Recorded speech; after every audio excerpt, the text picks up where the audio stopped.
Good evening, everyone, and a very warm welcome to another episode on Spark Igniting Minds. Namaskara, Rangnath sir.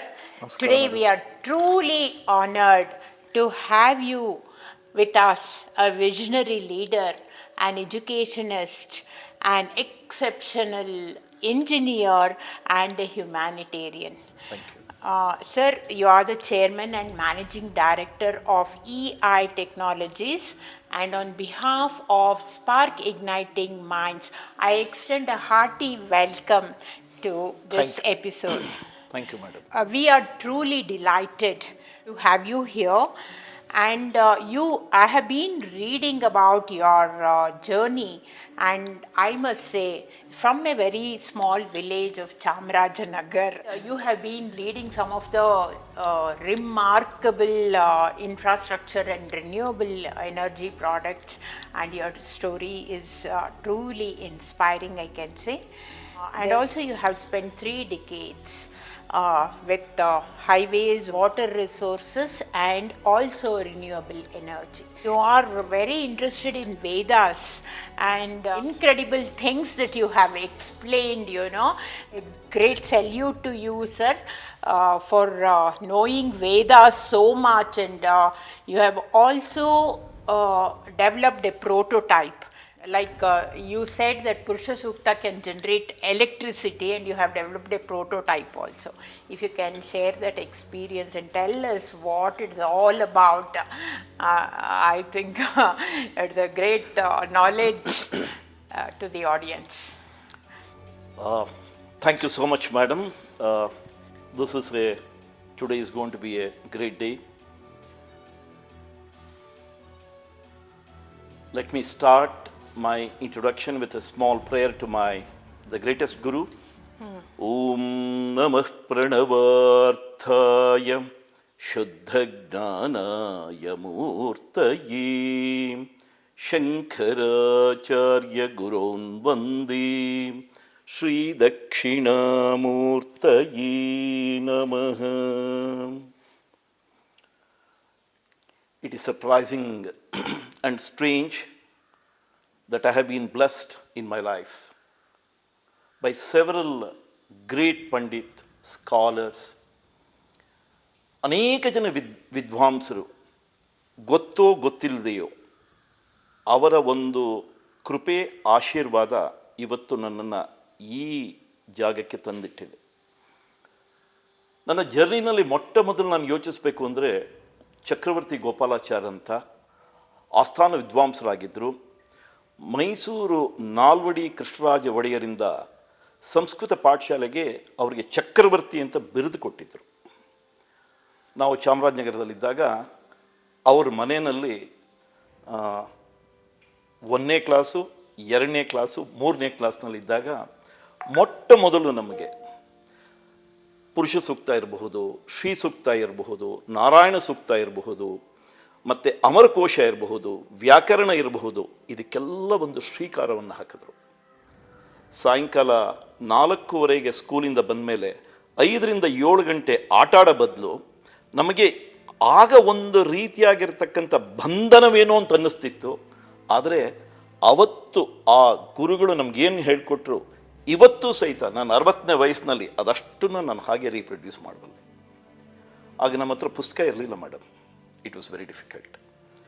ನಮಗೆ ಅವ್ರು ಹೇಳ್ಕೊಡ್ಬೇಕಾದ್ರೆ ಒಂದು ಮಂತ್ರ ಅಥವಾ ಒಂದು ಶ್ಲೋಕವನ್ನು ಒಂದು ಲೈನ್ ಹೇಳಿದ್ರೆ ನಾವು 2 ಸರಿ ರಿಪೀಟ್ ಮಾಡಬೇಕು. ನಾವು ತಪ್ಪು ಮಾಡಿದ್ರೆ ಅಲ್ಲೇ ನಮ್ಮ ತಲೆ ಮೇನಲ್ಲಿ ಕೋಲ್ನಿಂದ 1 ಸರಿ ಮಟ್ಟೋರು ಮೇಡಮ್. ನನಗೆ ಗೊತ್ತಾಗ್ತಿರ್ಲಿಲ್ಲ. ನಂಬರ್ ಬಿಡಿ. ಅವರು ಆಗ 93 ವರ್ಷ ವಯಸ್ಸಾಗಿತ್ತು. Is a great man. 110 ವರ್ಷಗಳ ಕಾಲ ಅವರು ಜೀವನ ನಡೆಸಿದ್ರು. ಆಮೇಲೆ ಭಗವಂತನ ಪಾದವನ್ನು ಸೇರಿಕೊಂಡ್ರು. That was the beginning of the journey ಅಂತ ಹೇಳ್ತಾರೆ.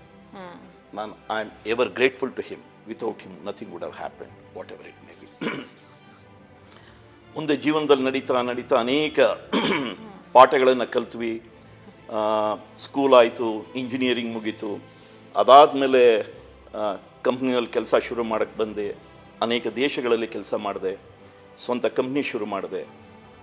2009 ನನ್ನ ಜೀವನದ ಅತ್ಯಂತ ಮಹತ್ವದ ದಿನ ಅಥವಾ ಮಹತ್ವದ ವರ್ಷ ಅಂದರೆ ತಪ್ಪಿಲ್ಲ ಮೇಡಮ್.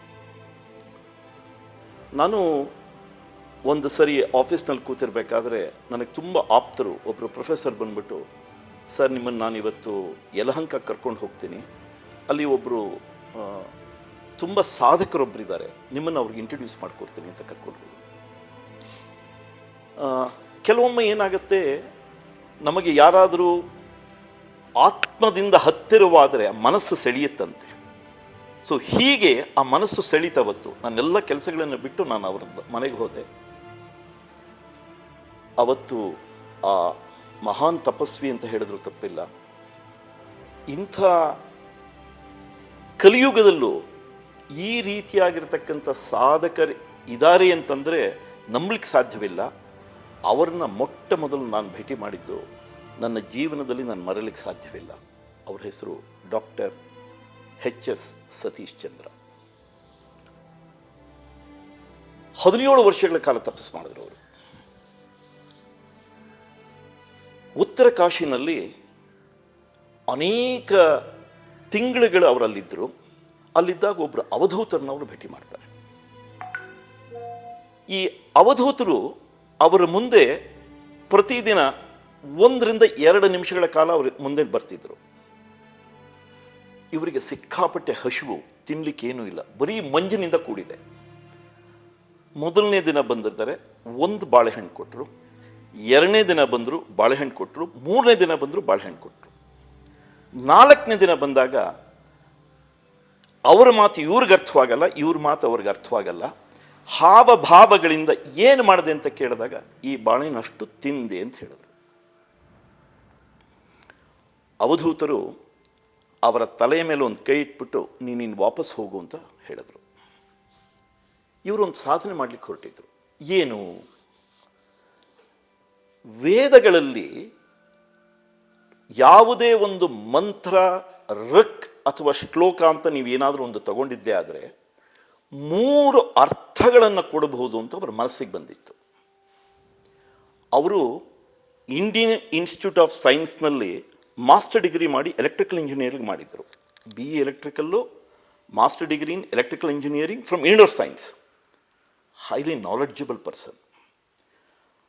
ಅವರೇನು ಮಾಡ್ತಾರೆ, ಯಾವುದೇ ಒಂದು ಶ್ಲೋಕ ತಗೊಳ್ಳಿ, ಒಂದು ಋಕ್ ತಗೊಳ್ಳಿ, ಒಂದು ಮಂತ್ರ ತಗೊಳ್ಳಿ, ಆಧ್ಯಾತ್ಮಿಕ, ಆದಿದೈವಿಕ ಮತ್ತು ಆದಿಭೌತಿಕ ಅರ್ಥಗಳಿದೆಯೇ ಅನ್ನೋದು ಮನಸ್ಸಿಗೆ ಬಂದಿತ್ತು.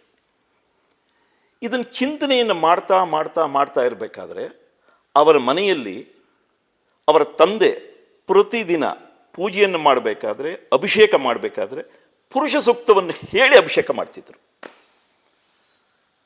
ಯಾರ ಮನೆಯಲ್ಲಿ ತಂದೆ ತಾಯಿಗಳು, ಅವರ ತಂದೆ ತಾಯಿಗಳು ಯಾವ ಸಂಸ್ಕೃತಿಯನ್ನು ಕೊಟ್ಟಿದ್ದಾರೆ, ಆ ಸಂಸ್ಕೃತಿಯನ್ನು ಬೆಳೆಸ್ಕೊಂಡು ಬಂದರೆ ಅವರ ಮಕ್ಕಳು ಅದಕ್ಕೆ ಪಾಲುದಾರಾಗ್ತಾರೆ. ಯಾರ ಮನೆಯಲ್ಲಿ ಆ ಸಂಸ್ಕೃತಿನ ತಂದೆ ತಾಯಿಗಳೇ ಬೆಳೆಸಲ್ವೋ ಆ ಮಕ್ಕಳುಗಳು ಅದನ್ನು ಬಿಟ್ಟು ಬಿಡ್ತಾರೆ. ಇದು ಜೀವನದಲ್ಲಿ ನಾವು ನಡೀತಿರ್ತಕ್ಕಂಥ ಪ್ರತಿಯೊಂದು ಘಟನೆ. ಇಲ್ಲಿ ಪ್ರತಿದಿನ ಅವರ ತಂದೆ ಅದನ್ನು ಮಾಡೋರು, ಇವರಲ್ಲಿ ಕೂತಿರೋರು. ಅವರ ಒಂದೊಂದು ರೆಕ್ಕನ್ನು ಹೇಳಿದಾಗ ಇವರು ಅದನ್ನು ಕೇಳಿಸ್ಕೊಳ್ಳೋರು. ಏನಿದರ ಅರ್ಥ? ಆಧ್ಯಾತ್ಮಿಕ, ಆದಿದೈವಿಕ, ಆದಿಭೌತಿಕ. ಎಲ್ಲ ಮಂತ್ರಗಳನ್ನು, ಎಲ್ಲ ಋಕ್ಕಗಳನ್ನು, ಎಲ್ಲ ಶ್ಲೋಕಗಳನ್ನು ಅಂತಂದರೆ ನಮ್ಮಲ್ಲಿ ಒಂದು ಪಾಠ ಪ್ರತಿಯೊಬ್ಬರಿಗೂ ಹೇಳ್ಕೊಡ್ತಾರೆ, ಇದು ದೇವರು ಕೈ ಮುಗಿಸ್ಬಿಡಿ, ದೇವರು ಕೈ ಮುಗಿಸ್ಬಿಡಿ. ಇಲ್ಲ, ನಮ್ಮ ವೇದಗಳಿರಬಹುದು, ಉಪನಿಷತ್ತಿರಬಹುದು, ಅದರಲ್ಲಿರ್ತಕ್ಕಂಥದ್ದು ಅಗಾಧವಾಗಿರತಕ್ಕಂಥ ಜ್ಞಾನದ ಭಂಡಾರ ಅದು. ಸ್ವಾಮಿ ವಿವೇಕಾನಂದರು ಒಂದೊಂದ್ಸರಿ ಹೇಳೋರು, if you get any doubt regarding any of the subject which is available in the entire universe, go back to Vedas. Our Vedas. Go back to our Upanishad. What a great statement, madam. Correct. Unbelievable. Yes. ಅಂದರೆ ವೇದ ಮತ್ತು ಉಪನಿಷತ್ತು ಜ್ಞಾನದ ಭಂಡಾರ. ಯಾರು ಯಾವೇ ಒಂದು ಪ್ರಶ್ನೆಯನ್ನು ಕೇಳಿದ್ರೆ ಅದರಲ್ಲೂ ಉತ್ತರ ಇದೆ. ಆದರೆ ಆ ಪ್ರಶ್ನೆಗೆ ಉತ್ತರ ಎಲ್ಲಿದೆ ಎಂದು ತಿಳ್ಕೊಳ್ಬೇಕಾದ್ರೆ ಗುರುವಿನ ಒಂದು ಆಶೀರ್ವಾದ ಬೇಕು. ಆ ಜ್ಞಾನ ಇಲ್ಲ ಅಂದರೆ ಮತ್ತು ನಮ್ಮ ವೇದದಲ್ಲಿ ಏನು ಅರ್ಥವಿದೆ, ನಮ್ಮ ಉಪನಿಷತ್ತಲ್ಲಿ ಏನು ಅರ್ಥವಿದೆ ಅಂತ ಪಕ್ಕಕ್ಕೆ ಇಟ್ಬಿಡ್ತಾರೆ. ಹಾಗಲ್ಲ ಮೇಡಮ್, ಪ್ರತಿಯೊಂದರಲ್ಲೂ ಅಂತಹ ನಿಗೂಢವಾಗಿರ್ತಕ್ಕಂಥ ಅರ್ಥ ಇದೆ. ಇವರು ಅದನ್ನು ಯೋಚಿಸ್ತಿರ್ಬೇಕಾದ್ರೆ, ಈ ಅರ್ಥದ ಬಗ್ಗೆ ಯೋಚಿಸ್ತಿರ್ಬೇಕಾದ್ರೆ ಅವ್ರ ಮನಸ್ಸಿಗೆ ಬಂತು, ಆಧ್ಯಾತ್ಮ ಅನ್ನತಕ್ಕಂಥದ್ದು ಅತಿ ರಹಸ್ಯವಾಗಿರತಕ್ಕಂಥ ಅರ್ಥ, ಆದಿದೈವಿಕ. ಇದು ಪಂಡಿತರಿಗೆ ಸ್ವಲ್ಪ ಕ್ಲಿಷ್ಟವಾಗಿ ತಿಳ್ಕೊಂಡ್ರೆ ಅರ್ಥ ಮಾಡ್ಕೊಂಬಿಡ್ಬೋದು. ಆದಿ ಭೌತಿಕ ಇದೆಯಲ್ಲ, ಸಾಮಾನ್ಯವಾಗಿ ತಿಳ್ಕೊಳ್ಳೋದು. ಆದರೆ ನಮ್ಮ ಯಾವುದೇ ಒಂದು ಶ್ಲೋಕ ಅಥವಾ ಋಕ್ ಅಥವಾ ಮಂತ್ರವನ್ನು ನೋಡಿದಾಗ ನಾವು ಆದಿ ಭೌತಿಕ ಅರ್ಥವನ್ನು ಎಲ್ಲೂ ಕೊಡಲ್ಲ ಮೇಡಮ್. ಸೊ ಹೀಗಾಗಿ ನನಗೆಲ್ಲೋ ಅನಿಸುತ್ತೆ, ತಂದೆ ತಾಯಿಗಳು ಪ್ರತಿದಿನ ದೇವರ ಸ್ತೋತ್ರ ಇರಬಹುದು, ಮಂತ್ರಗಳಿರಬಹುದು ಹೇಳಬೇಕಾದ್ರೆ ಮಕ್ಕಳುಗಳಿಗೆ ಆ ಮಂತ್ರ ಅಥವಾ ಸ್ತೋತ್ರಗಳ ಹಿಂದೆ ಇರತಕ್ಕಂಥದ್ದು ಜ್ಞಾನದ ಭಾಗವನ್ನು, ಏನು ವಿಜ್ಞಾನ ಉಂಟು ಅಂತ ಹೇಳಿದ್ರೆ ಮಕ್ಕಳುಗಳು ಬಹಳ ಕಲಿತಾರೆ. ಈಗ ಉದಾಹರಣೆಗೆ ಗಾಯತ್ರಿ ಜಪ, ಅಪ್ಪ ಬೆಳಗ್ಗೆ ಎದ್ದ ತಕ್ಷಣ ಗಾಯತ್ರಿ ಜಪ ಮಾಡು, ಗಾಯತ್ರಿ ಜಪ ಮಾಡು. ಗಾಯತ್ರಿ ಜಪದ ಹಿಂದೆ ಇರತಕ್ಕಂಥ ಜ್ಞಾನವೇನು, ವಿಜ್ಞಾನವೇನು? ಜ್ಞಾನ ಅನ್ನತಕ್ಕಂಥದ್ರಲ್ಲಿರ್ತಕ್ಕಂಥ ಅರ್ಥ, ವಿಜ್ಞಾನ ಅಂದರೆ ಅದನ್ನು ನಾವು ಹೇಗೆ ರೂಢಿಸ್ಕೊಳ್ಬೇಕು ಅನ್ನತಕ್ಕಂಥದ್ದು. ಈಗ ಒಂದು ಎಕ್ಸ್ಪೆರಿಮೆಂಟ್ ಮಾಡ್ತಾರೆ, ಎಕ್ಸ್ಪೆರಿಮೆಂಟ್ ಹೇಗೆ ಮಾಡೋದು ಅನ್ನತಕ್ಕಂಥದ್ದು ವಿಜ್ಞಾನ, ಒಂದು ಪ್ರಾಸೆಸ್ಸು. ಅದಕ್ಕೊಂದು ಇದನ್ನೇನಾದರೂ ಹೇಳಿಬಿಟ್ರೆ ಮಕ್ಕಳುಗಳು ಬಹಳ ಬೇಗ ಕಲಿತಾರೆ. ನಾನು ಇದಕ್ಕೆ ಅನೇಕ ಉದಾಹರಣೆಗಳನ್ನು ಕೊಡಬಲ್ಲೆ. ಒಂದು ಮಂತ್ರವನ್ನು ದೇವರು ಅಂತ ಹೇಳಿ ಹೆದರಿಸ್ಬಿಟ್ರೆ ಹೋಯ್ತು. ಅವಾಗೇನು ಮಾಡ್ತಾರೆ, ದೇವರನ್ನ ನಾವು ಹೇಗೆ ಒಂದು ದೇವಸ್ಥಾನದ ಕೂಡ ಇಟ್ಬಿಟ್ಟು ದೂರದಿಂದ ನೋಡಿ ನಮಸ್ಕಾರ, ಮಂಗಳಾರತಿ, ಪ್ರಸಾದ ತೊಗೊಂಡು ಬರ್ತೀವಿ, ಆ ಕ್ಷಣದಲ್ಲಿ ಅದಾದಮೇಲೆ ಇಲ್ಲ ಮೇಡಮ್. ವೇದ ಉಪನಿಷತ್ತಿರಬಹುದು, ವೇದಾಂಗಗಳಿರಬಹುದು, ಪ್ರತಿಯೊಂದು ನಮ್ಮ ದೇಹದ ಪ್ರತಿಯೊಂದು ಭಾಗ. ಇದಕ್ಕೆ ಉದಾಹರಣೆಗೆ ಈ ಪುರುಷ ಸೂಕ್ತವನ್ನು ಇವರು ಆದಿ ಭೌತಿಕದಲ್ಲಿ ಅರ್ಥದಲ್ಲಿ ಏನು ಅಂತ ನೋಡಿದ್ರು. ಯಾಕೆ ಇವರು ಹೀಗೆ ನೋಡಿದ್ರು? ಇದಕ್ಕೆ ಮೂಲ ಕಾರಣ ಅಂತಂದರೆ ಅವ್ರ ತಂದೆ ತಾಯಿನೇ. ಅವರ ತಾಯಿ ಸುಮಾರು ಈಗ 96 ವರ್ಷ, ಈಗಲೂ ಯಲಹಂಕದಲ್ಲಿದ್ದಾರೆ. ಇವರು ಕಾಲವಾಗಿ 1.25 ವರ್ಷ ಆಯಿತು. ಯಾರು ನನ್ನ ಗುರುಗಳಾಗಿರ್ತಕ್ಕಂಥ ಸತೀಶ್ ಚಂದ್ರ ಕಾಲವಾಗಿ, ಅವರ ತಂದೆ ಇಲ್ಲ. ಇವರು ಈ ಅರ್ಥವನ್ನು ನೋಡಬೇಕಾದ್ರೆ ಒಂದು ಋಕ್ಕನ್ನು ತಗೊಳ್ಳಿಕ್ಕೆ ಮುಂಚೆ ಈ ಪುರುಷ ಸೂಕ್ತ ಅನ್ನತಕ್ಕಂಥದ್ದು 4 ವೇದಗಳು, ಋಗ್ವೇದ, ಯಜುರ್ವೇದ, ಸಾಮವೇದ, ಅಥರ್ವಣ ಎಲ್ಲದರಲ್ಲೂ ಇದೆ ಮೇಡಮ್. ಇದು ಒಂದೇ ಒಂದು ವೇದದಲ್ಲಿದೆ ಅಂತಲ್ಲ, ಎಲ್ಲ ವೇದಗಳಲ್ಲೂ ಉಂಟು. ಇವರು ಸೆಲೆಕ್ಟ್ ಮಾಡಿಕೊಂಡಿದ್ದು ಕೃಷ್ಣ ಯಜುರ್ವೇದದಲ್ಲಿರತಕ್ಕಂಥ 18 ಋಕ್ಕಗಳನ್ನು ಸೆಲೆಕ್ಟ್ ಮಾಡ್ಕೊಳ್ತಾರೆ. ಒಟ್ಟು ಅದರಲ್ಲಿ ಕೃಷ್ಣ ಯಜುರ್ವೇದದಲ್ಲಿ 12ನೇ ಅನುವಾಕದಲ್ಲಿ 18 ಋಕ್ಕಗಳು, 13ನೇ ಅನುವಾಕದಲ್ಲಿ 6 ಋಕ್ಕಗಳು ಬರುತ್ತೆ. ಈ 18 ಋಕ್ಕುಗಳನ್ನು ಪೂರ್ವನಾರಾಯಣ ಅಂತ ಕರೀತಾರೆ. ಇನ್ನು ಉಳಿದ 6 ಋಕ್ಕ ಇದೆಯಲ್ಲ, ಅದನ್ನು ಉತ್ತರ ನಾರಾಯಣ ಅಂತ ಕರೀತಾರೆ. ಇದು ಸಾಮಾನ್ಯವಾಗಿ ಯಾವುದೋ ಒಂದು ಗ್ರಂಥದಲ್ಲಿ ಸಿಗೋದು ಸ್ವಲ್ಪ ಕಷ್ಟನೇ. ಯಾಕಿದು ಅಂತ, ನಾರಾಯಣ ಅಂದರೆ ನಾವು ಕೈ ಮುಗಿದು ಬಿಡ್ತೀವಿ. ಇವರ ವಿಶ್ಲೇಷಣೆನೇ ಬೇರೆ. ನಾರಾಯಣ ಅಂದರೆ ನಮ್ಮ ದೇಹದ ಒಳಗಡೆ ಇರತಕ್ಕಂಥ ನರಗಳ ಹಂದರ ಅಂತ ಕರೀತಾರೆ. ಅಬ್ಸಲ್ಯೂಟ್ಲಿ. ಇದನ್ನು ಅವ್ರು ಫಸ್ಟೇ ನಮ್ಮ ಪ್ರತಿಯೊಬ್ಬರ ದೇಹದಲ್ಲಿರ್ತಕ್ಕಂಥ ನರಗಳ ಹಂದರವೇ, ಇಂಗ್ಲಿಷ್ ಒಂದು ಟರ್ಮಿನಾಲಜಿ ಯೂಸ್ ಮಾಡ್ತಾರೆ. It is interwoven nervous system which is very unique ಅಂತ ಕರೀತಾರೆ.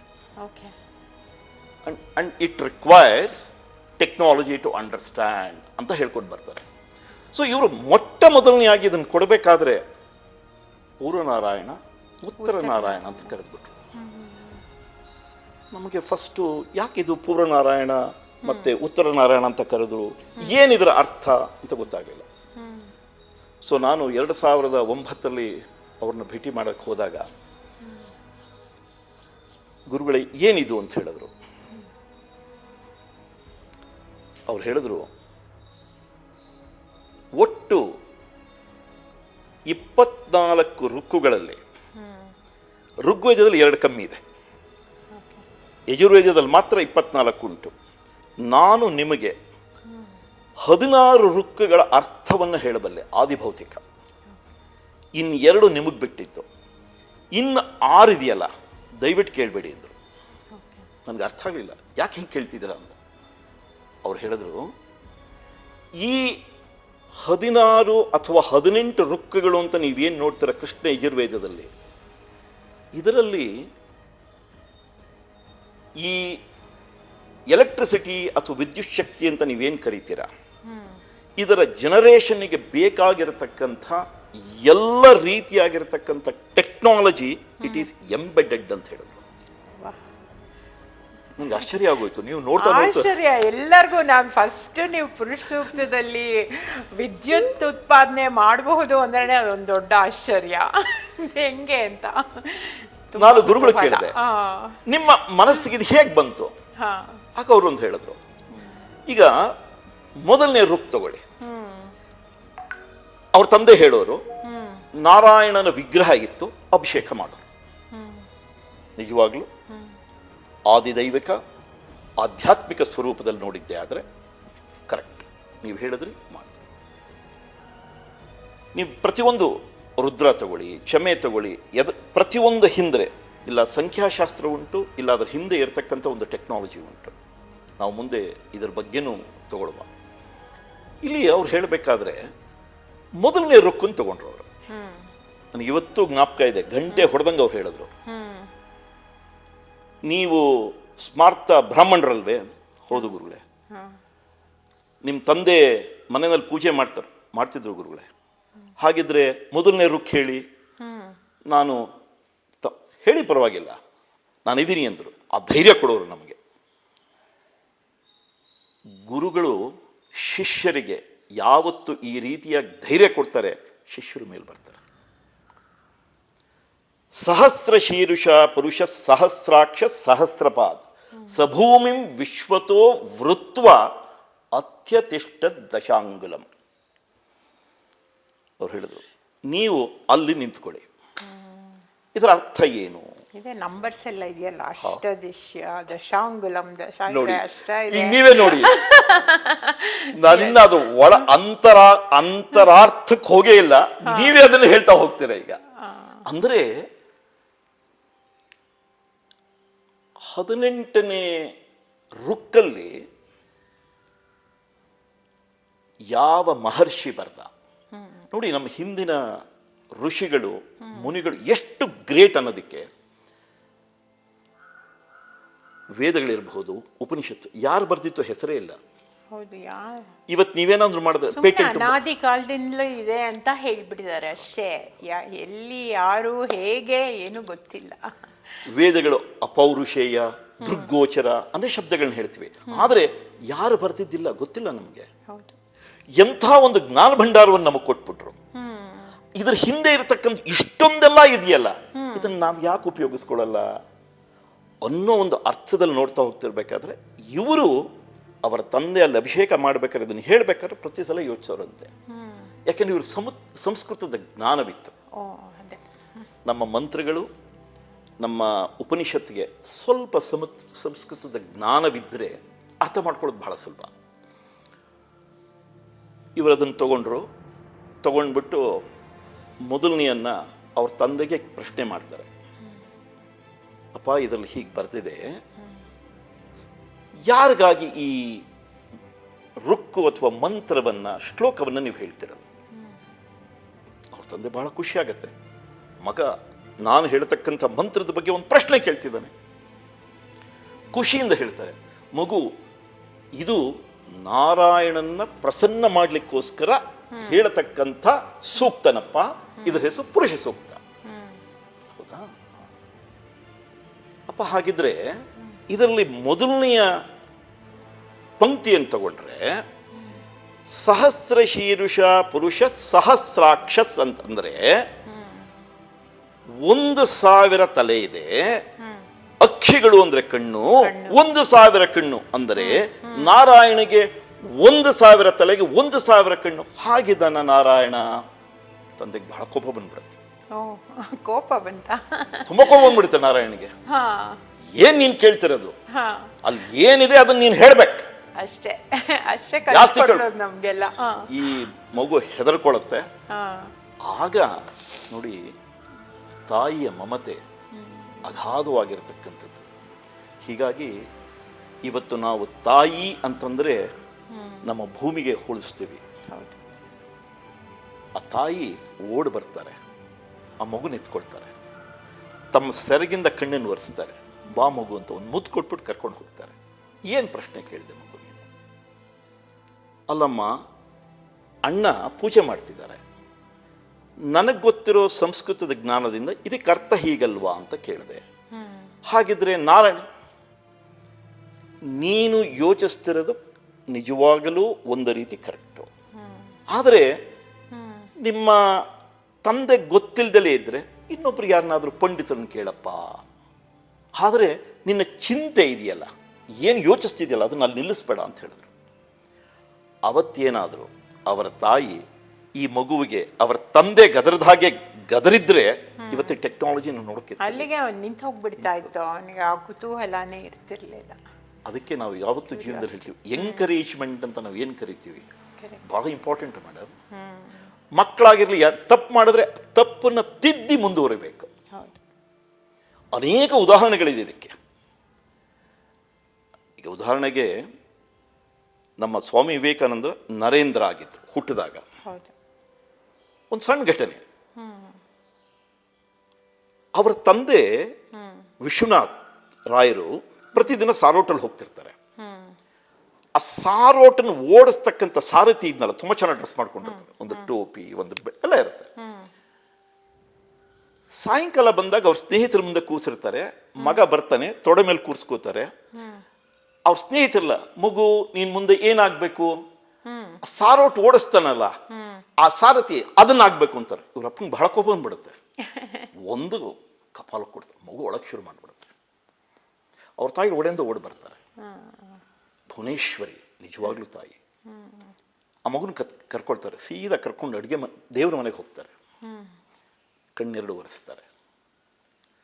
ನೀನು ಸಾರಥಿ ಆಗ್ಬೇಕು. ಹೌದಪ್ಪ. ಒಂದು ದೊಡ್ಡ ಫೋಟೋ ಇರುತ್ತೆ ಮೇಡಮ್. ಅಲ್ಲಿ ಶ್ರೀಕೃಷ್ಣ ಸಾರಥಿಯಾಗಿರ್ತಾನೆ, ಅರ್ಜುನ ಅವನಿಗೆ ಎಂಥ ಜ್ಞಾನವನ್ನು ಕೊಡ್ತಾನೆ ಭಗವದ್ಗೀತೆ. ನೀನು ಸಾರಥಿ ಆಗ್ಬೇಕಾದ್ರೆ ಈ ಸಾರಥಿ ಎಂಥ ಮಾತು ಮೇಡಮ್, ಎಂಥ ದಾರಿ ತೋರಿಸಿದ್ದು ಜೀವನದಲ್ಲಿ. ಅದಕ್ಕೆ ಹೇಳೋದು ಮೇಡಮ್, ಯಾರು ಏನೇ ಹೇಳಬಹುದು ಮೇಡಮ್, ತಾಯಿ ಬಿಟ್ರೆ ಆ ಮಗುನ್ ಯಾರು ಅಷ್ಟು ಅಂಡರ್ಸ್ಟ್ಯಾಂಡ್ ಮಾಡ್ಕೊಳಲ್ಲ, ತಾಯಿಗೆ ಗೊತ್ತಾಗುತ್ತೆ. ನಮ್ಮ ಉಪನಿಷತ್ತು ಅದಕ್ಕೆ ಅದನ್ನ ಹೇಳೋದು, ಮಾತೃದೇವೋ ಭವ, ಪಿತೃದೇವೋ ಭವ, ಆಚಾರ್ಯ ದೇವೋ ಭವ, ಅತಿಥಿ ದೇವೋ ಭವ. ಅಲ್ಲೂ ಅಗ್ರಗಣ್ಯರೇ ತಾಯಿ. ನಮ್ಮ ಇಡೀ ಬ್ರಹ್ಮಾಂಡ ತಗೊಂಡ್ರುವೆ ಅಗ್ರಗಣ್ಯರು ಜಗನ್ಮಾತೆ. The supreme authority continues to be the mother. ಇಲ್ಲೂ ಅದೇ ತಾಯಿ ಇವ್ರಿಗೆ ಹೇಳುತ್ತೆ, ಇಲ್ಲಪ್ಪ ಇದ್ರ ಹಿಂದೆ ಏನೋ ಅರ್ಥ ಇರಬೇಕು. ಇನ್ನಿಲ್ಲದಾಗ ಅನೇಕ ಜನ ಪಂಡಿತರನ್ನು ಕೇಳ್ತಾರೆ, ಸಂಸ್ಕೃತ ವಿದ್ವಾಂಸರುಗಳನ್ನ ಕೇಳ್ತಾರೆ. ಎಲ್ಲರಿಂದನೂ ಇವರಿಗೆ ಯಾವುದೇ ರೀತಿಯಾದ ಎಂಕರೇಜ್ಮೆಂಟ್ ಸಿಗಲ್ಲ. ಇದನ್ನು ನೋಡಿ ಕಡೆಗೆ ಅವ್ರಿಗೆ ಒಂದು ದಿವಸ ಅವ್ರ ಗೌರ್ಮೆಂಟ್ ಕೆಲಸದಲ್ಲಿರ್ತಾರೆ, ಎಲ್ಲ ರಿಸೈನ್ ಮಾಡಿ ಅವರ ತಾಯಿ ಹೇಳಿ ಹಿಮಾಲಯಕ್ಕೆ ಹೋಗ್ತಾರೆ. ಅಲ್ಲಿ ಹೋಗಿ ಅವಧೂತರನ್ನು ಭೇಟಿ ಮಾಡ್ತಾರೆ. ಅವ್ರು ಹೇಳ್ತಾರೆ, ನೀನು ಮತ್ತೆ ಹೊರಡು, ನಿನ್ನ ಚಿಂತನೆ ಏನಿದೆ ಅದು ಸರಿಯಾಗಿದೆ, ಅದಕ್ಕೆ ಸೂಕ್ತವಾದ ಒಬ್ಬ ಗುರು ಸಿಗ್ತಾನೆ ಅಂತ. ಅಲ್ಲಿಂದ ಅವರು ವಾರಣಾಸಿಗೆ ಬರ್ತಾರೆ. ವಾರಣಾಸಿಗೆ ಬಂದು ಆ ಪವಿತ್ರವಾದ ಗಂಗಾ ನದಿ ದಡದ ಮೇಲೆ ಇರಬೇಕಾದ್ರೆ ಸುಮಾರು ದಿನ ಕಾಯ್ತಾರೆ, ಯಾರೂ ಗುರುಗಳು ಸಿಗಲ್ಲ.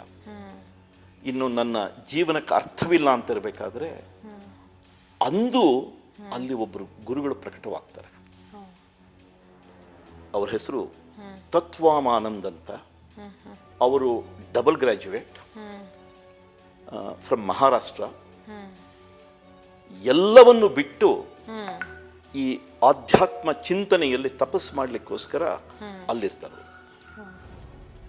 ಅವರು ಬಂದು ಇವರನ್ನು ಭೇಟಿ ಮಾಡ್ತಾರೆ.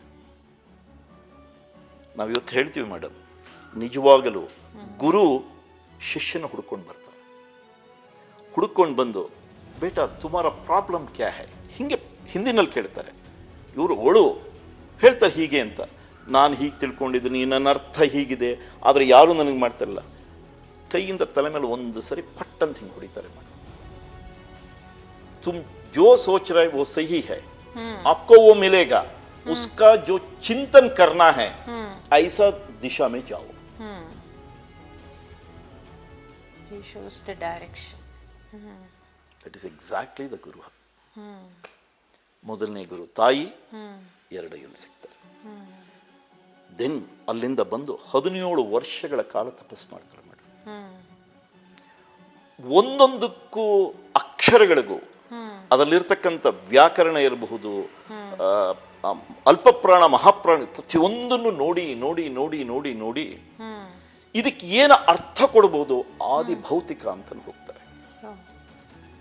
ಆಧ್ಯಾತ್ಮಿಕ ಆದಿದೈವಿಕ ಕೊಡ್ಲಿಕ್ಕೆ ಅನೇಕ ಜನ ಪಂಡಿತರು, ಎಷ್ಟೊಂದು ಜನ ಇದ್ದಾರೆ, ಎಲ್ಲರೂ ಇದನ್ನು ಯಾಕೆ ಕೊಡ್ತಾ ಇರಬೇಕಾದ್ರೆ ಇವರು ಈ ಚಿಂತನೆಯಲ್ಲಿ ಒಂದೊಂದಕ್ಕೂ ಇದಕ್ಕೆ ಅವರು ಒಂದು ಶಬ್ದವನ್ನು ಉಪಯೋಗಿಸಿದ್ರು ಅಲ್ಲಿ ಅವತ್ತು ನನಗೆ 18ನೇ ರುಕ್ಕು. ಈ 18ನೇ ರುಕ್ಕಲ್ಲಿ ಯಾವ ರೀತಿ ನಾವು ಸಾಧನೆಯನ್ನು ಮಾಡಬೇಕು ಅಂತ ಸುಮಾರು 18,000 ವರ್ಷಗಳ ಹಿಂದೆ ಒಬ್ಬ ಋಷಿ ಬರೆದಿಟ್ಟಿದ್ದಾನೆ. ಅವನ ಹೆಸರು ನಮ್ಗೆ ಗೊತ್ತಿಲ್ಲ.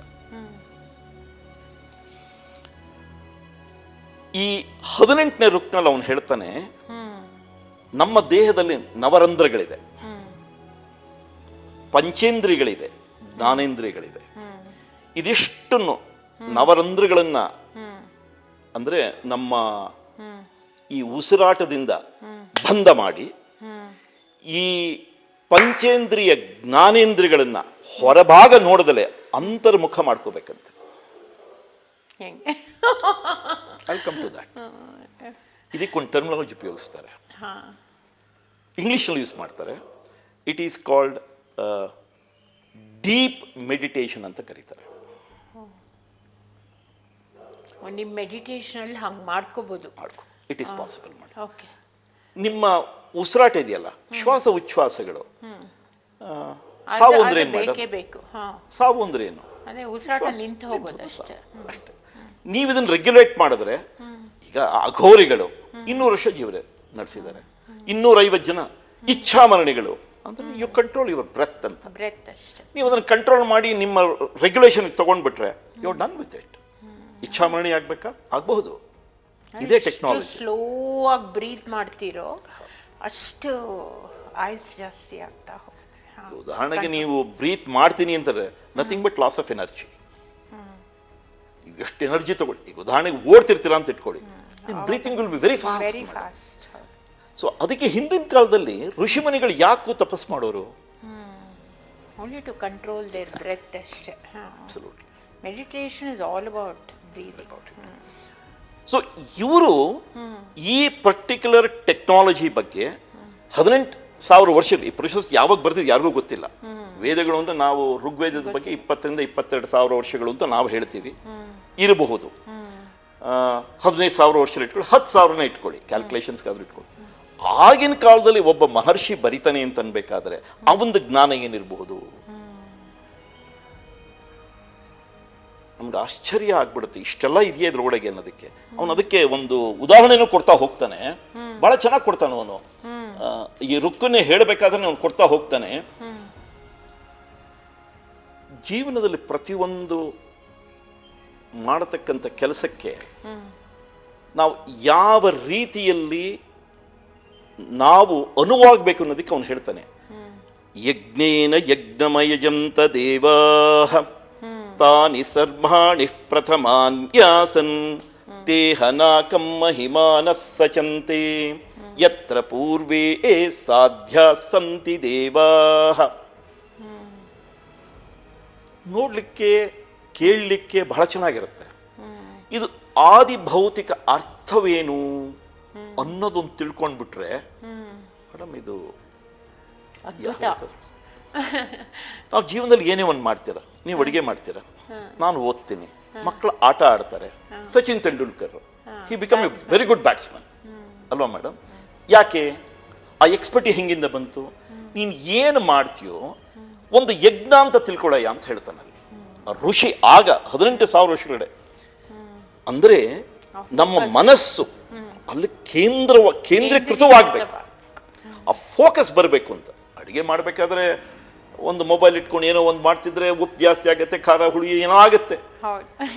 ಅದೇ ಪಂಚಭಕ್ಷ ಪರಮಾನ್ನವಾಗಬೇಕಾದ್ರೆ ಕೇಂದ್ರೀಕೃತವಾಗಬೇಕು, ಆ ಕೇಂದ್ರೀಕೃತವಾಗಿ. ಜೊತೆಗೆ ನೀವು ಒಂದು ದೇವರ ನಾಮವನ್ನು ಏನೋ ಒಂದು ಹೇಳಿದ್ರೆ ಅದರ ಜೊತೆಗೆ ಆ ನಾದದ ಪ್ರಭಾವದಿಂದ ಅದು ದೇವರಿಗೆ ನೀವು ಇಡತಕ್ಕಂಥ ಒಂದು ಪ್ರಸಾದವಾಗುತ್ತೆ. ನೀವು ಅದನ್ನೇ ಮನೇಲಿ ಮಾಡಿ ಇರಲ್ಲ, ಅದನ್ನು ನೀವು ಇದನ್ನು ಟ್ರೈ ಮಾಡಿ. ಅಡುಗೆ ಮಾಡಬೇಕಾದ್ರೆ ಎಷ್ಟು ಪುಳಿಯೋಗರೆ ಆಗಲಿ ಅಲ್ಲಿ ಪೊಂಗಲ್ ಕೊಡೋದಾಗ್ಲಿ ಯಾವುದೇ ಆದರೂ ತುಂಬ ರುಚಿ ಅಲ್ವೇ? ಅದಕ್ಕೆ ಪುರಂದಾಸ್ ಹೇಳ್ಬಿಟ್ರೆ, ರಾಮನಾಮ ಪಾಯಸಕ್ಕೆ ಕೃಷ್ಣನಾಮ ಸಕ್ಕರೆ, ವಿಠಲನಾಮ ತುಪ್ಪವ ಬೆರೆಸಿ ಪಾಯ ಚಪ್ಪರಿಸಿ. ಎಲ್ಲಿದೆ? ನೀವು ಅಷ್ಟು ನೀವು ಮನಸ್ಸಿನಲ್ಲಿ ಮೂಡ್ತಾ ಹೋಗ್ತಿದ್ರೆ ಹೇಗೆ ಬರುತ್ತೆ ಮೇಡಮ್? ಪಂಚಭಕ್ಷ ಪರಮಾನ್ನ ಅಲ್ಲಿ ಬಂದ್ಬಿಡುತ್ತೆ. ಇದು ನಮ್ಮ ಮಂತ್ರದೊಳಗಡೆ ಇರತಕ್ಕಂಥ ಒಂದೊಂದಕ್ಕೂ ಅರ್ಥ. ಸೊ ಇವರೆಲ್ಲ ಹೇಳ್ತಾರೆ, ಯಜ್ಞೇನ ಯಜ್ಞಮಯಜಂತ ದೇವಾಹ ತಾನಿ ಧರ್ಮಾಣಿ ಪ್ರಥಮ. ಇಲ್ಲಿ ಧರ್ಮಾಣಿ ಅನ್ನೋದಕ್ಕಿಂತ ಬಹಳ ಅರ್ಥ ಇದೆ ಮೇಡಮ್. ಏನು? ನೀವು ಮಾಡತಕ್ಕಂಥ ಕಾರ್ಯಕ್ಕೆ ಒಂದು ಪ್ರಾಸೆಸ್ ಅಂತ ಕರೀತಾರೆ. ಈಗ ನೀವು ಇಲ್ಲಿಂದ ಜಯನಗರ 4th ಬ್ಲಾಕ್ ಹೋಗಬೇಕು. ಇವತ್ತು ನೀವು ಬಿಡಿ ಗೂಗಲ್ ಹಾಕ್ಕೊಂಡು ಬಿಡ್ತೀರ ಅಲ್ವಾ? ಆದರೆ ನಿಮ್ಮ ಮನಸ್ಸಿನಲ್ಲಿ ಒಂದು ಚಿತ್ರಣ ಮೂಡುತ್ತೆ, ಯಾವ್ದು ರಸ್ತೆನಲ್ಲಿ ಹೋಗಬೇಕು, ಶಾರ್ಟೆಸ್ಟು, ರೋಡ್ ಚೆನ್ನಾಗಿರಬೇಕು, ಸಿಗ್ನಲ್ಸ್ ಕಮ್ಮಿ ಇರಬೇಕು ಅಂತ. ಇಲ್ಲಿ ಅವನಿಗೆ ಧರ್ಮಾಣಿ ಅಂತಂದರೆ ಯಾವ ರೀತಿಯಾಗಿ ಅದನ್ನು ಅರ್ಥೈಸಬೇಕು, ಹೇಗೆ ಹೇಳಿದಾರೋ ಅದರ ಪ್ರಕಾರ ನೀನು ಮಾಡಬೇಕು. ಪೂಜೆ ಮಾಡಬೇಕು, ಶುಚಿಯಾಗಿ ಬರಬೇಕು, ಅಲ್ಲಿ ಬಂದು ಮಡಿಯೆಲ್ಲ ಉಟ್ಕೊಳ್ಬೇಕು. ಅದರ ನಂತರ ಏನು ಮಾಡಬೇಕು ಅಂತ. ಯಾಕೆ ಇದನ್ನು ಹೇಳ್ತಾರೆ? ಶುಚಿ ಅನ್ನಂದರೆ ಬರೀ ಇಲ್ಲಿಂದ ಬರುತ್ತೆ ಅನ್ನೋದಲ್ಲ, ಅಥವಾ ಸ್ನಾನದ ಬರುತ್ತೆ ಅಂತಲ್ಲ.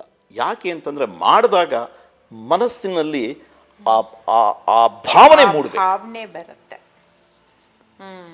ಇಲ್ಲಿ ಅವರನ್ನು ತಾನಿ ಧರ್ಮಾಣಿ ಪ್ರಥಮ, ಮೊಟ್ಟ ಮೊದಲು ಪ್ರಥಮಾನ್ಯಾಸ, ಮೊಟ್ಟ ಮೊದಲಪ್ಪ ನೀನೇನೇ ಒಂದು ಕಾರ್ಯ ಮಾಡಬೇಕಾದ್ರೆ ಅಲ್ಲಿ ಏನು ಹೇಳಿದೆ ಅದ್ರ ಪ್ರಕಾರ ಮಾಡು. ಮಾಡಿದ್ರೆ ಏನಾಗತ್ತೆ? ದೇಹ ನಾಕ ಮಹಿಮಾನ ಸಚ. ನಾಕ ಅಂದರೆ ಸ್ವರ್ಗ. ನೀನು ಮಹಿಮಾವಂತನಾಗ್ಬಿಡ್ತೀಯ. ಉದಾಹರಣೆಗೆ 100ಕ್ಕೆ 100 ತಗೊಂಡ್ರು, ಆ ಹುಡುಗ ಎಷ್ಟು ಕಷ್ಟಪಟ್ಟಿದ್ದ ನೀವು ಪ್ರಶ್ನೆ ಮಾಡ್ತೀರಾ. ಈಗ ನೀವು ಒಂದು ಟೀಚರ್, ಇಂಗ್ಲೀಷ್ನಲ್ಲಿ 100ಕ್ಕೆ 100 ಹೇಗಪ್ಪ ಬಂತು ಲ್ಯಾಂಗ್ವೇಜಲ್ಲಿ? ಇಂಗ್ಲೀಷು ಅಂದರೆ ಕಬ್ಬಿಣದ ಕಡಲೆ ಅಂತಾರೆ. ಹಾಗಿದ್ರೆ 100ಕ್ಕೆ 100 ಹೇಗೆ ಬಂತು? 100ಕ್ಕೆ 100 ಯಾರು ಕೊಡೋದೇ ಇಲ್ಲ ಲ್ಯಾಂಗ್ವೇಜಲ್ಲಿ. ಸೊ ಇಲ್ಲಿ ಆ ರೀತಿಯಾಗಿ ಅವರು ತರಬೇತಾಗಿ ಅದನ್ನೇ ಫಾಲೋ ಮಾಡ್ಕೊಂಡು ಬಂದಿದ್ರೆ, ಆ ಗೈಡ್ಲೈನ್ಸ್ ಫಾಲೋ ಮಾಡ್ಕೊಂಡ್ರೆ, ದೇಹ ನಾಕಂ ಮಹಿಮಾನ ಸಚಂತೆ, ನೀನು ಮಹಿಮಾನಂತನಾಗ್ಬಿಡ್ತೀಯ. You will become the first class student, first rank ನನಗೆ ಬಂದ್ಬಿಡುತ್ತೆ. ಆಗೇನಾಗುತ್ತೆ? ಯತ್ರ ಪೂರ್ವೇ ಸಾಧ್ಯಾಸಂತಿ, ಹಿಂದೆ ಮಾಡಿದ್ರಪ್ಪ, ಅವರ ಅನುಭವದ ಮಾತು ನನ್ಗೆ ಹೇಳ್ತಿದ್ದೀನಿ, ನೀವು ಮಾಡಬಹುದು. ಸಾಧಕರು ಸಂತರು ಎಲ್ಲ ಮಾಡಿದ್ರು. ಈಗ ಉದಾಹರಣೆಗೆ ಶಂಕರಾಚಾರ್ಯ 32 ವರ್ಷ ಇದ್ದಿತ್ತು. ಏನು ಮೇಡಮ್ ಅವರ ಅಚೀವ್ಮೆಂಟು ಯಾರಾದರೂ ಮಾಡ್ಲಿಕ್ಕೆ ಸಾಧ್ಯವೇ? ಅವರು ಮನುಷ್ಯರೇ, ತಂದೆ ತಾಯಿಗಳಿದ್ರು, ಒಬ್ಬನೇ ಮಗ. ಆದರೆ ಇಡೀ ಧರ್ಮವನ್ನು ಉಳಿಸ್ಬಿಟ್ರು. ಹೇಗೆ ಸಾಧ್ಯ? ತಾನಿ ಧರ್ಮಾಣಿ ಪ್ರಥಮಾನ್ಯಾಸ ದೇಹ ನಾಕಂ ಮಹಿಮಾನ ಸಚಂತೆ ಯತ್ರ ಪೂರ್ವೇ ಸಾಧ್ಯ ಸಂತಿ ದೇವಾ. ಮಾಡಿ ತೋರಿಸ್ಬಿಟ್ರು. ಅಂಥವ್ನಿ ಅಂತ ಕರೀತಾರೆ, ದೇವರು ಅಂತ ಕೈ ಮುಗಿತು. ಶಂಕರಾಚಾರ್ಯ ದೇವರು ಅಂತ ಮುಗಿತು. ಇವತ್ತು ಯಾರೇ ಪಂಡಿತರಲ್ಲಿ ಅಂಥ ಜ್ಞಾನವಂತರಿಗೆ ಕೈ ಮುಗಿತೀವಿ, ಅವರ ಕಾಲಿಗೆ ಹೋಗಿ ನಮಸ್ಕಾರವನ್ನು ಮಾಡ್ತೀವಿ. ಆ ದೇಹಕ್ಕಲ್ಲ, ಅವರ ಜ್ಞಾನಕ್ಕೆ ಮಾಡ್ತೀವಿ, ಅವರ ಸಾಧನೆಗೆ ಮಾಡ್ತೀವಿ, ಅವರ ವಿದ್ಯೆಗೆ ಮಾಡ್ತೀವಿ. ಇದು ಅಲ್ಲಿ ಅವ್ರು ಹೇಳುತ್ತಾರೆ. ಅಂದರೆ ನೀವು ಯಾವುದೇ ಒಂದು ಸೂಕ್ತ ತಗೊಂಡಾಗ ಆ ಸೂಕ್ತದಲ್ಲಿ ಈ ರೀತಿಯಾಗಿರ್ತಕ್ಕಂಥ ಒಂದು ಚೌಕಟ್ಟಿದೆ. ಆ ಚೌಕಟ್ಟಿನ ಮೂಲಕ ನೀವು ಹೋಗಿದ್ದೇ ಆದರೆ ಆ ಸಾಧನೆಯನ್ನು ಮಾಡಬಹುದು. ಸಾಧನೆ ಮಾಡಿದ್ರೆ ನಿಮಗೆ ನಿಜವಾಗಲೂ ಅದರಲ್ಲಿ ಏನು ಪ್ರತಿಫಲ ಸಿಗಬೇಕೋ ಅದು ಸಿಗುತ್ತೆ. ಅಂತ ನಾನು ಹೇಳಿದ್ದಲ್ಲ, ನಮ್ಮ ಗುರುಗಳು ಹೇಳಿದ್ದಲ್ಲ, ಅವರು ಅದನ್ನೇ ಹೇಳೋದು. ನಾವಿಬ್ಬರು ಹೇಳಿದ್ದಲ್ಲಪ್ಪ. ವೇದಗಳು 8,000 ವರ್ಷಗಳ ಹಿಂದೆ ಯಾರೋ ಮಹರ್ಷಿ ಬರೆದ. ಆ ಮಹರ್ಷಿ ಹೆಸರು ಗೊತ್ತಿಲ್ಲ ನಮಗೆ. ಇದು ಇದರಲ್ಲಿರ್ತಕ್ಕಂಥ ಅಂತರಾತ್ಮ ಅಥವಾ ಆದಿ ಭೌತಿಕ ಅರ್ಥ. ಸೊ ಇವರೇನು ಮಾಡಿದ್ರು, ಇದನ್ನು ಅರ್ಥೈಸ್ಬೇಕಾದ್ರೆ ವಾಪಸ್ ಬಂದರು. 17 ವರ್ಷಗಳ ಕಾಲ ಇದಕ್ಕೆ ಸತತ ಒಂದೊಂದು, ಅದರಲ್ಲಿ ಒಟ್ಟು 657 ಅಕ್ಷರಗಳಿದೆ ನಮ್ಮ ಪುರುಷ ಸೂಕ್ತದಲ್ಲಿ. ಈ 657 ಅಕ್ಷರಗಳನ್ನು 3 ಭಾಗವಾಗಿ ವಿಂಗಡಿಸ್ತಾರೆ. ಅದನ್ನು ಬಹಳ ಚೆನ್ನಾಗಿ ವಿಶ್ಲೇಷಣೆಯನ್ನು ಕೊಡ್ತಾರೆ. ಒಂದು ಭಾಗವನ್ನು ಯಂತ್ರ ಭಾಗ ಅಂತ ಕರೀತಾರೆ. ನಾವೆಲ್ಲರೂ ಯಾವುದೇ ಒಂದು ಜ್ಞಾನದ ಬಗ್ಗೆ ತಿಳಬೇಕಾದ್ರೆ ಯಂತ್ರ, ಮಂತ್ರ, ತಂತ್ರ ಅಂತ ಕರಿತೀವಿ. ಈಗ ನಿಮ್ಮದು ಹಾರ್ಡ್ವೇರು, ಸಾಫ್ಟ್ವೇರು ಮತ್ತು ಪ್ರಾಸೆಸ್ಸು, ಫ್ಲೋ ಚಾರ್ಟ್ ಅಂತ ನೀವೇನು ಕರಿತೀರಿ, ಹಾಗೆ ಇದರ ಅರಿವು ಆಗಲೂ ಇತ್ತು. ಅವ್ರು ಅದನ್ನು ಹೇಳ್ತಾರೆ. ಅವ್ರೇನು ಮಾಡಿದ್ರು, 225 ಅಕ್ಷರಗಳನ್ನು ಯಂತ್ರ ಭಾಗ, 297 ತಂತ್ರ ಭಾಗ, 135 ವಿಶೇಷ ವ್ಯಾಕರಣಕ್ಕೆ ತಗೊಳ್ತಾರೆ. ಒಟ್ಟು ನೀವು ಕೂಡಿದ್ರೆ 657 ಬರುತ್ತೆ. ಅಲ್ಲಿ 7, 5, 12, 657 ಅಕ್ಷರಗಳು. 657 ಅಕ್ಷರಗಳು. ಈ 3 ಭಾಗವನ್ನು ಮಾಡ್ತಾರೆ. ಈ 3 ಭಾಗವನ್ನು ಮಾಡಿ ಒಂದೊಂದಕ್ಕೂ ಇದರಲ್ಲಿ ಇರತಕ್ಕಂಥ ತಂತ್ರಜ್ಞಾನವೇನು ಅಂತ ಆ ಡೀಪ್ ಮೆಡಿಟೇಷನಲ್ಲಿ ಕೂತಾಗ, ಅಂದರೆ ಸಾಧನೆಯಲ್ಲಿ ಕೂತಾಗ, ಅಂದರೆ ತಪಸ್ಸಿನಲ್ಲಿ ಕೂತಾಗ ಅವ್ರಿಗೆ ಅದು ಗೋಚರವಾಗುತ್ತೆ. ಅವ್ರು ನನಗೆ ಯಾವತ್ತೂ ಹೇಳೋರು, ಇನ್ ದ ಯೂನಿವರ್ಸ್ ಅಂದರೆ ಮೇಲ್ಗಡೆ ಒಂದು ಡಿಜಿಟಲ್ ಲೈಬ್ರರಿ ಇದೆ. ನೀವು ಅದನ್ನು ಅಚೀವ್ ಮಾಡ್ಬೋದು, ನಾವು ಮಾಡ್ಬೋದು, ಯಾರೇ ಬೇಕಾದರೂ ಮಾಡಬಹುದು. ನಿಮ್ಮ ಸಾಧನೆಯ ತೀವ್ರತೆ ಜಾಸ್ತಿ ಆದಷ್ಟು ಆ ಮೇಲ್ಗಡೆ ಇರತಕ್ಕಂಥ ಯೂನಿವರ್ಸಲ್ ಡಿಜಿಟಲ್ ಲೈಬ್ರರಿದು ಕೀ ಓಪನ್ ಆಗುತ್ತೆ. ಪ್ರತಿಯೊಂದು ಶ್ಲೋಕ, ರಕ್ ಅಥವಾ ಮಂತ್ರಕ್ಕೆ ಅಲ್ಲಿ ಹೋದರೆ ನಿಮಗೆ ಅದರ 3 ಡೈಮೆನ್ಷನ್ ಸಿಗುತ್ತೆ, ಅದರ ಅರ್ಥ ಸಿಗುತ್ತೆ, ಇದನ್ನು ಹೇಗೆ ಉಪಯೋಗಿಸ್ಬೇಕು ಅನ್ನತಕ್ಕಂಥ ಜ್ಞಾನವೂ ಅಲ್ಲಿ ಸಿಗುತ್ತೆ ಅಂತ ಹೇಳೋರು. ನಾವು ಮೆಡಿಟೇಷನ್ ಅಂದರೆ ಕೂತ್ಕೊಂಡ್ಬಿಟ್ಟು, ಇಲ್ಲ ನಮ್ಮ ಮನಸ್ಸನ್ನು ಸ್ವಲ್ಪ ಕಾಮ್ ಇಡಬೇಕು, ಇಲ್ಲ ದೇಹದ ಯಾವುದೋ ಒಂದು ಭಾಗ ಸ್ವಲ್ಪ ಏರುಪೇರಾಗಿದೆ, ಇದಕ್ಕಾಗಿ ಮೆಡಿಟೇಷನ್ ಅರ್ಥನೇ ಬೇರೆ ಇದೆ ಇವರ ಸ್ವರೂಪದಲ್ಲಿ. ಅದು 18ನೇ ರುಕ್ನಲ್ಲಿರ್ತಕ್ಕಂಥದ್ದು. ನಾ ಹೇಳಿದ್ದಲ್ಲ, ಮಹರ್ಷಿಗಳು ಹೇಳಿದ್ದು. ಇವರು ಈ 3 ಭಾಗವನ್ನು ಮಾಡಿದಾಗ ಒಂದೊಂದಕ್ಕೂ ಒಂದೊಂದು ಅರ್ಥಗಳನ್ನು ಕೊಡ್ತಾ ಬರ್ತಾರೆ. ಅಷ್ಟು ಆದಿಭೌತಿಕ ಅರ್ಥಗಳನ್ನೇ ಕೊಡ್ತಾ ಬಂದರು. ನಾನು ಕೇಳಿದೆ, ಈಗ ನೀವು ಪೂರ್ವನಾರಾಯಣದ 18 ರುಕ್ಕಗಳು ಹೇಳ್ತಿರಲ್ಲ, ಉತ್ತರ ನಾರಾಯಣ ಏನು ಹಾಗಿದ್ರೆ ಅಂತ. ಇದೆಲ್ಲ ಪೂರ್ವನಾರಾಯಣ, ಎಲ್ಲ ಪೂರ್ವನಾರಾಯಣ. ಎಲ್ಲಿ, ಯಾಕೆ ಇದನ್ನು ಪೂರ್ವನಾರಾಯಣ ಉತ್ತರ ನಾರಾಯಣ ಅಂತ ಕರೆದ್ರು ಅಂತಂದರೆ, ಒಂದು ಕ್ಷಣದಲ್ಲಿ ನಮ್ಮ ಅವಸಾನವಾದಾಗ ಉತ್ತರಾದಿ ಕ್ರಿಯೆಗಳು ಅಂತ ನಾವು ಮಾಡ್ತೀವಿ. ಅದು ಉತ್ತರ ನಾರಾಯಣ. ಅದು nothing but nuclear physics. It is meant only for destruction. ಯಾವ ಒಂದು ಎನರ್ಜಿ ಅದರ ಮೂಲ ಸ್ವರೂಪವನ್ನು ತಗೊಂಡ್ರೆ ಅದನ್ನು ಯಾರ ಕೈಲಿ ಕಂಟ್ರೋಲ್ ಮಾಡೋಕ್ಕಾಗಲ್ಲ. ಓಕೆ, ಅಂದರೆ ನಮ್ಮ ಸಾವಾದ್ಮೇಲೆ nuclear fission happens in we. ನಿಮ್ಮ ದೇಹದ ಎಲ್ಲ ಹೋಗುತ್ತೆ ಮೇಡಮ್. ನಮ್ಮ ದೇಹದ ಎಲ್ಲ ಎಲ್ಲಿ ಹೋಗುತ್ತೆ ಮೇಡಮ್? ವಿ ಗೆಟ್ ಬರ್ನ್ಡ್ ಅಲ್ವಾ? ಬರ್ನ್ಟ್. ನಮ್ದ್ರಲ್ಲಿ ಬರ್ನ್ಟ್ ಅಂತ ಹೇಳ್ತೀವಿ. ಬರ್ನ್ಟ್ ಅಂದ್ರೆ ಅರ್ಥ ಏನು ಮೇಡಮ್? ನಮ್ಮ ದೇಹ ಭೂತಗಳಿಂದ ಮಾಡಿದೆ. ಏನು ಭೂತಗಳು ಅಂದರೆ ಪಂಚಭೂತಗಳು. ಯಾಕದಕ್ಕೆ ಭೂತ ಅಂತ ಕರೆದ್ರು ಅಂದ್ರೆ, ಭೂತ ಅಂದ್ರೆ ದೆವ್ವ ಅಂತ ಏನಿಲ್ಲ, ಅದು ಹಿಂದೆನೂ ಇತ್ತು. ಇದರಲ್ಲಿ ಹೇಗೆ ಹೇಳ್ತಾರೆ, ಎತ್ತರ ಪೂರ್ವೆ ಅಂತ ಹೇಳ್ತಾರಲ್ಲ, ಹಾಗೆ ಹಿಂದೆ ಇತ್ತದು. ಇದು ಹೇಗೆ ಬಂತು ಅನ್ನೋದನ್ನು ನಮ್ಮ ಉಪನಿಷತ್ತಲ್ಲಿ ಕೊಟ್ಟಿದ್ದಾರೆ. ನಮ್ಮ ದೇಹದ ಭಾಗದಲ್ಲಿ ಈ 5 ಭೂತಗಳಿಂದ ನಮ್ಮ ದೇಹ ಬಂದಿರತಕ್ಕಂಥದ್ದು. ಇವತ್ತು ಸೈನ್ಸ್ ಅದನ್ನು ಒಪ್ಕೊಂಡಿದೆ. ಇದನ್ನು ಸುಮಾರು ಅಗ್ನಿ, ವಾಯು, ಜಲ, ಭೂಮಿ, ಆಕಾಶ. ತೈತ್ರಿ ಉಪನಿಷತ್ತಲ್ಲಿ 12ನೇ ಅನುವಾಕ. ಯಾವುದು ಮೊದಲು ಬಂತು? ಆಕಾಶಾದ್ವಾಯು ವಾಯೋರಗ್ನಿ ಅಗ್ನೇರಾಪಃ ಆದ್ಯಃ ಪೃಥ್ವಿ ಪೃಥಿವ್ಯಾ ಔಷಧಯಃ ಔಷಧಭ್ಯೋನ್ನಂ. ನೋಡಿ, ಔಷಧಕ್ಕೂ ಹೋಗ್ಬಿಟ್ರೆ ಅವರು, ಆಯುರ್ವೇದ ಅದೇ. ಅನ್ನ ಯಾವಾಗ ಬಂತು ಅಂದ್ರೂ ಹೇಳ್ತಾರೆ ಅವರು. ಅಂದ್ರೆ ಈಗ ನಾವು ಅನ್ಕೊಂಡಿದೀವಿ ಅನ್ನ ಅನ್ನೋ ಶಬ್ದ ಈಗಿದೆ ಅಂತ, ಆಗ್ಲೇ ಇತ್ತು ಮೇಡಮ್. ಅದು ಅಥರ್ವಣ ವೇದಲ್ಲಿ ಇದೆಯಾ ಇದು? ಇದು ನಿಮ್ಮ ತೈತ್ರ ಉಪನಿಷತ್ತಲ್ಲಿ. ತೈತ್ರ ಉಪನಿಷತ್, ವೇದಗಳ ಎಕ್ಸ್ಟೆನ್ಷನ್ ಉಪನಿಷತ್. ಉಪನಿಷತ್, ಕರೆಕ್ಟ್. ಅಂದ್ರೆ ಈಗ ಒಬ್ಬ ಟೀಚರು ಒಂದು ಪ್ರಶ್ನೆಗೆ 100ಕ್ಕೆ 100 ಕೊಡಬೇಕು ಅಂದ್ರೆ there should be absolute clarity. ಅವ್ರು ಬರೆಯತಕ್ಕಂಥ ಉತ್ತರದಲ್ಲಿ ಕ್ಲಾರಿಟಿ ಇರಬೇಕು. ನಮ್ಮ ಯಾವುದೇ ಒಂದು ವೇದ ತಗೊಳ್ಳಿ, ಉಪನಿಷತ್ ತಗೊಳ್ಳಿ, ಅಲ್ಲಿ ಅಡ್ಡಗೋಡೆ ಮೇಲೆ ದೀಪ ಇಷ್ಟಾಗಿ ಯಾವುದೂ ಇಲ್ಲ, ಎಲ್ಲದಕ್ಕೂ ಪಕ್ಕಾ ಆನ್ಸರ್. ಸೊ ಇಲ್ಲಿ ಯಾವುದು ಮೊದಲು ಬಂತು?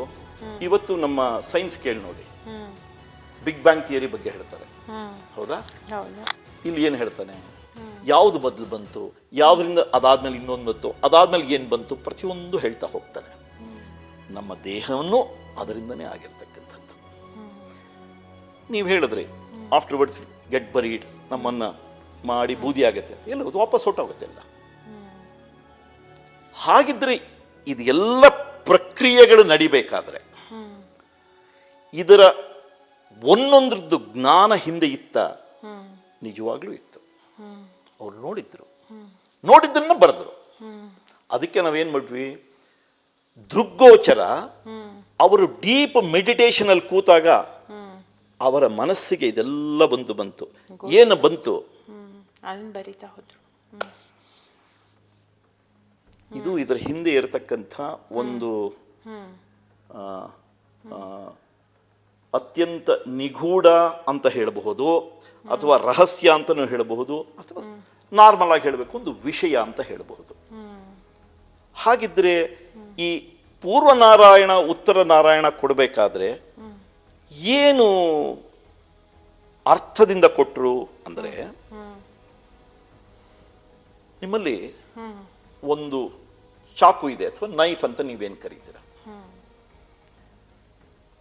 ಬ್ರೆಡ್ಡು ಜಾಮ್ಗೂ ಉಪಯೋಗಿಸ್ತೀರ, ಟೊಮೆಟೊ ಕಟ್ ಮಾಡೋಕ್ಕೂ ಯೂಸ್ ಮಾಡ್ತೀರ, ಹಾಗೆ ಒಬ್ಬರಿಗೆ ತೊಂದರೆ ಕೊಡೋಕ್ಕೂ ಉಪಯೋಗಿಸ್ಬೋದಲ್ವ? ಅದೇ ರೀತಿ ಒಂದು ಶಕ್ತಿ ಅನ್ನತಕ್ಕಂಥದ್ದು ಇದೆಯಲ್ಲ, ಈ ಶಕ್ತಿನ ಅನೇಕ ರೀತಿಯಾಗಿರತಕ್ಕಂಥ ಒಳ್ಳೆಯ ಕಾರ್ಯಗಳಿಗೂ ಉಪಯೋಗಿಸಬಹುದು, ಕೆಟ್ಟ ಕಾರ್ಯಕ್ಕೂ ಉಪಯೋಗಿಸಬಹುದು. ಏನೇ ಮಂತ್ರಶಕ್ತಿ ಅಥವಾ ಇದೆಲ್ಲ ಬರುತ್ತಲ್ಲ, ಮಂತ್ರ ತಂತ್ರ ಯೂಸ್ ಮಾಡಿ ಅದಕ್ಕೆ ಒಂದು ರುಕ್ ಕೊಡ್ತಾನೆ ಅದರಲ್ಲಿ. ಮೇಧಾಹಮೇತಂ ಪುರುಷಂ ಮಹಾಂತ್ಯಂ ಆದಿತ್ಯವರ್ಣಂ ತಮಸಸ್ತು ಪಾರೇ ಸರ್ವಾಣಿ ರೂಪಾಣಿ ವಿಚಿತ್ಯ ಧೀರ. The most intelligent knowledgeable people on the earth ಅಂತ ಅಡ್ರೆಸ್ ಮಾಡ್ತಾನೆ ಋಷಿ. ಅಂದ್ರೆ ಅತ್ಯಂತ ಮೇಧಾವಿಗಳಾಗಿರತಕ್ಕಂಥ ಮನುಷ್ಯರೇ, ನೀವು ತಿಳ್ಕೊಳ್ಳಿ, ಇಲ್ಲಿಯ ತನಕ ನಾನು ನಿಮಗೆ ಕೊಟ್ಟಿರ್ತಕ್ಕಂಥ ಜ್ಞಾನ ಏನು ಅಂತಂದ್ರೆ, ಈ ಶಕ್ತಿಯನ್ನ ಒಳ್ಳೆ ಕಾರ್ಯಗಳಿಗೆ ಉಪಯೋಗಿಸಬಹುದು. ಇನ್ನು ಮುಂದೆ ನಾನು ಹೊರಟಿರತಕ್ಕಂಥದ್ದು ಇದು ಎಂಥ ಸ್ವರೂಪ ಅಂದ್ರೆ, ಅವನ ಸ್ವರೂಪನ ವಿರಾಟ್ ಸ್ವರೂಪ ಅಂತ ಕರೀತಾನೆ. ನೀವೇನು ವಿಶ್ವರೂಪ ಅಂತ ಕರೀತೀರ, ಇದೇ ಹೌದು. ಈ ಶಕ್ತಿ ಆ ಸ್ವರೂಪವನ್ನು ತಗೊಂಡ್ರೆ ಯಾರು ಏನು ಮಾಡ್ಲಿಕ್ಕಾಗಲ್ಲ. ಇಡೀ ಬ್ರಹ್ಮಾಂಡವೇ ಅನ್ನೋದನ್ನ ಆಗ ಬರೀತಾನೆ ಅವನು. ಹಾಗಿದ್ರೆ ಈ 6 ರುಕ್ಕುಗಳಲ್ಲಿ ಇರ್ತಕ್ಕಂಥ ಟೆಕ್ನಾಲಜಿ ಏನಾದರೂ ಹೊರಗಡೆ ಬಂದರೆ ಏನಾಗಬಹುದು, ಯಾರ ಕೈಗಾದ್ರೂ ಸಿಕ್ಕಿದ್ರೆ ಏನಾಗಬಹುದು.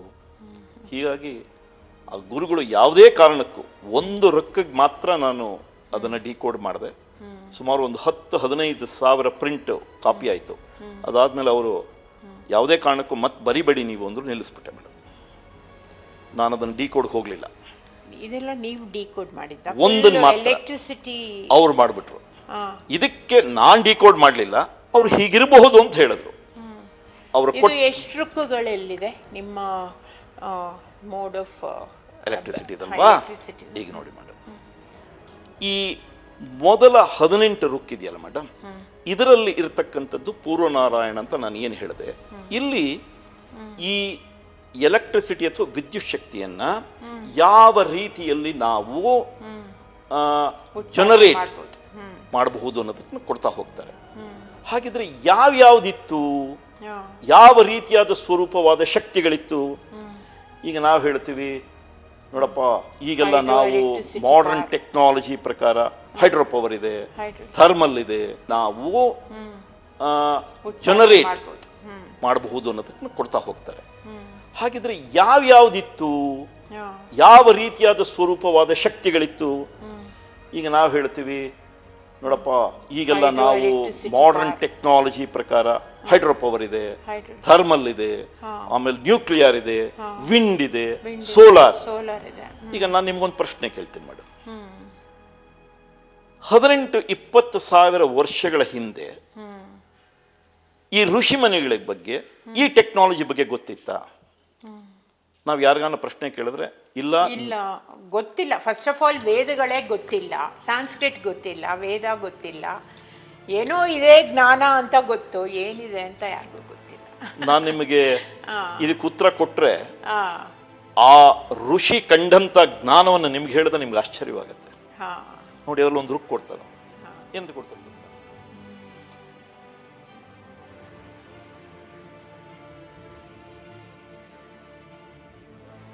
So he is talking about a technology related to hydropower. ವಸಂತೋ ಅಸ್ಯ ಸೀದಾಜ್ಯಂ ಗ್ರೀಷ್ಮ ಇದ್ಬತ್ಶರದ್ ಭುವಿಃ. ಇದನ್ನ ಸತೀಶ್ ಚಂದ್ರ ಅವರು 17 ವರ್ಷಗಳ ಕಾಲ ಸತತ ತಪಸ್ ಮಾಡಿ ಈ ಟೆಕ್ನಾಲಜಿನ ಹೊರಗಡೆ ತಂದರು. ಟೆಕ್ನಾಲಜಿ ಬಗ್ಗೆ ಹೇಳ್ತೀವಿ, ಹೇಗಪ್ಪ ಇದನ್ನೆಲ್ಲ ಅಂತ. ಆಗ ಬರೀ ಒಂದು ಲೈನಲ್ಲಿ ಎಂಬೆಡ್ ಮಾಡಿ ಬರೀತಾನೆ ಒಬ್ಬ ಋಷಿ. ಸ್ಟೆಪ್ ಅಪ್ ಮಾಡಪ್ಪ, ಮ್ಯಾಕ್ಸಿಮಮ್ ನೀನು ಎಷ್ಟು ಮಾಡ್ಬೋದು, ಎಷ್ಟು ವೋಲ್ಟೇಜ್ ನೀನು ಜನರೇಟ್ ಮಾಡ್ತೀವಿ ಅವ್ನು ಕ್ಯಾಲ್ಕುಲೇಟ್ ಮಾಡಿಟ್ಟು ನನ್ನದು.